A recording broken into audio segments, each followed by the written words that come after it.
Wild Thing by the Troggs is a cracking song for beginners. In this version we're going to simplify the chord voicings a little bit and play an A major chord, a D major chord and an E major chord too. There's also an awesome little riff to learn. So the intro for this song starts on an A chord, we strum down twice, go to a D chord and strum up, down, up. So A, D, up, down, up, into an E and strum it 4 times, all down strums and then 2 more down strums.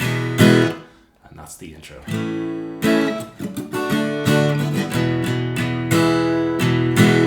The main progression for the song is based on the same chords using pretty much the same rhythm. So A, down, down, D, up, down, up, then to the E, down, down, back to the D, up, down, up, and that's the main rhythm throughout the song.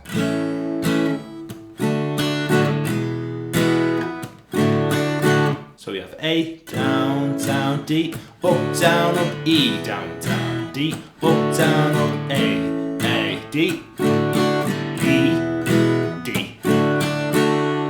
So at the end of the verse, when we're going into the chorus, we play A, down, down, D, up, down, up, into the E, down, down, down, and a little riff after that. So for the lead riff, we're going to grab 3rd fret on the low E string, and then we're going to play the top part of the A major chord. So open A, 2nd fret on the D, 2nd fret on the G, and we're strumming them 3 strings. So low E, top part of the A chord, low E, then the A chord again.